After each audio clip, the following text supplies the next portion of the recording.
Hello, everyone. Hope you are well on this Sunday afternoon. It is 70 degrees and sunny. I don't even see a cloud in the sky right now, at least from where I'm sitting on this eclipse eve here in North Georgia. Got Ella right here with me. She decided to jump up in my lap right as I started recording. So I figured, okay, I had Teddy on here a couple days ago. We'll give Ella a shot here. And she's shivering a little bit. You're cold. You're cold. We'll go outside after I do the video, okay? So how we doing, Ella? How we doing? How are things going? You having a good day? Take a nap earlier? Yeah. You look a little sleepy. Okay. I just wanted to start off with you up here, okay? You're gonna stay in the room this time? Go by the teddy. Go see what he's doing. All right, I'm gonna have you right here. All right. There we go. Thanks for joining. Speaking of eclipse, I'll go into that a little bit more. A lot of talk about that, I noticed. Also, I have a very good passage that I will share towards the end of the video, so you definitely want to stay tuned for that. It is a good passage, all right? You'll like it. So, a lot is going on, of course, but I think we need to keep our situational awareness, keep a little extra alert, especially the next few days. It's just a lot flying around. Let's kick it up a notch. As preparedness people, we have a baseline of awareness, yes. Uh, However, I know, don't know about y'all, but I know in my case, over the next several days, I'm going to kick it up a notch, whether I'm at home, whether I'm out, especially when I'm out and about, even working, which I will be tomorrow. I'll be working. So let's just stay very aware, very alert, no matter where we are, whether we're at a gas station, whether we're at work, school, going to an appointment, visiting a family, you name it, shopping, getting something from the store. First of all, the eclipse. Okay, there is so much talk about this. I've probably said this before, but I can't remember anything that was close to this the last time we had an eclipse, which was 2017. I remember it was kind of a big deal, but it felt innocent compared to this one. So it just came and passed, and it was kind of cool. We walked outside for a minute and went back in to do our business. But this one, things are really weird. There's just so much talk about it that kind of makes you wonder what else is going to happen, what else is planned for this thing, right? Or is it all just a lot of stuff to make us on edge or keep us scared? I don't know. What do you think about that? I've given it some thought, and the more I think about it, I believe that I'm not afraid. I'm not concerned so much about the eclipse itself. We've had many in the past. We're going to have one tomorrow, and we're going to have more later on. I'm more concerned about the humans involved, or maybe taking advantage of the situation, or the shenanigans that might be planned for this. That part is what we need to stay alert to. Preceding this event, there's been so much talk coming out from governments, National Guard being called out, declaration of emergencies.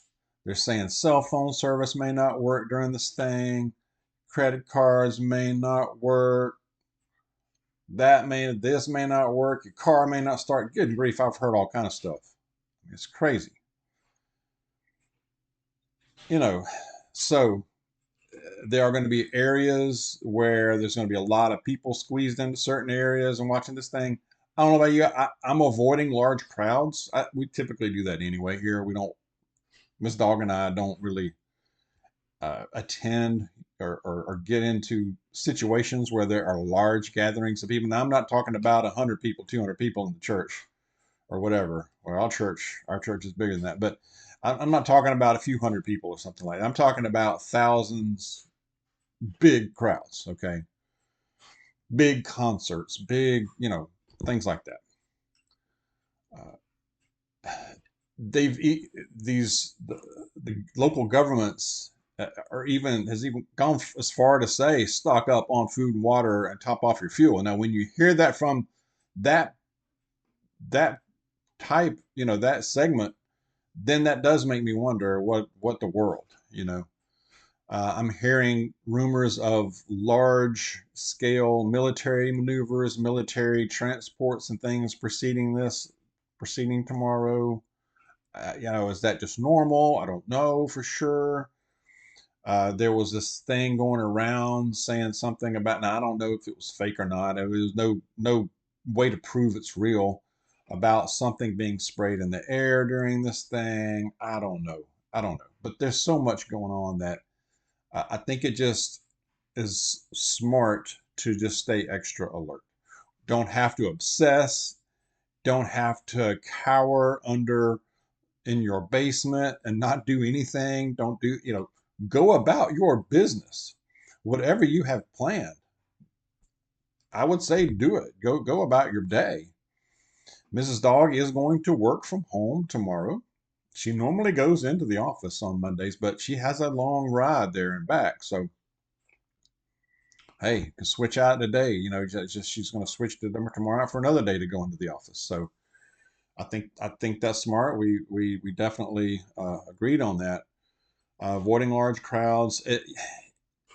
Top off your fuel. If you're out and about today or early in the morning, yeah, I mean, fill it up.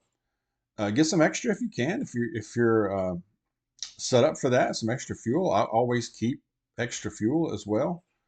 Um, so that's I think that's just the smart thing to do. Uh, there are also few other things that are flying around. There are warnings of there could be some terror attacks in the country. Those warnings come fairly often, so it's still something to, just keep another reason to stay alert. I wouldn't obsess over that. Keeping the situational awareness top of mind. Um, you know, Also, I think probably either by Tuesday or Wednesday, I believe Israel is going to get hit pretty hard. That's just going from the last reports, things I've been reading and hearing from Persia. They've now that has a potential to really just escalate big time. I have a feeling it's not going to. I have a feeling that there's going to be a response and attack back on Israel, but I think it'll be somewhat limited, and I could be totally off on that. Because if it's not just limited, if it's really huge and there's a lot of loss and there's just a devastating, I believe that would result in an even larger response back from Israel against Tehran or other parts of the country in Persia, and that would definitely go back and forth and lead to a wider regional issue where other state actors are going to come into it for sure. And then you have a whole nother ball game right there. If that happens, we are talking about something totally different, uncharted waters right there. Okay.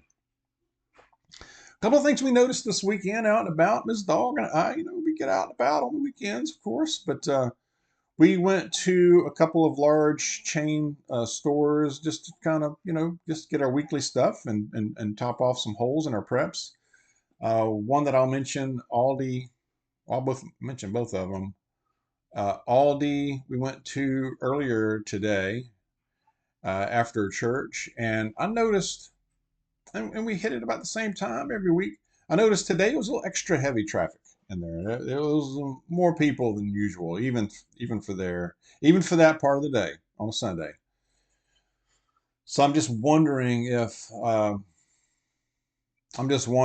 people are just stocking up a little extra this weekend. I think so.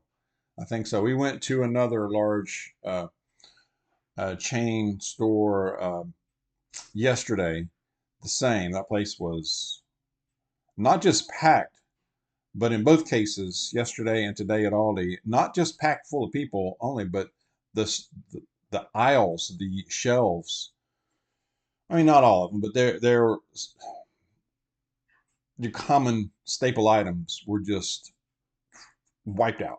It looked like a tornado swirled through there. So I think a few more people are starting to, at least this weekend, they decided to stock up more. That's just an observation of ours. Also, people look more on edge. People do look. I noticed it especially today, this afternoon. They just look. I noticed two things about people's, and I pay attention to this. The expression on people's faces. I see worry. I see exhaustion. I see people who are tired, which makes them less alert, which makes them distracted. I see that a lot. I see people walking around with a cart, looking at their phone where they barely look up and totally vulnerable. I see it at gas stations too. Not as much at gas stations, depend. But in the stores, really, it's like pay attention, y'all. But I see worry, I see tension on faces. I don't see smiles so much.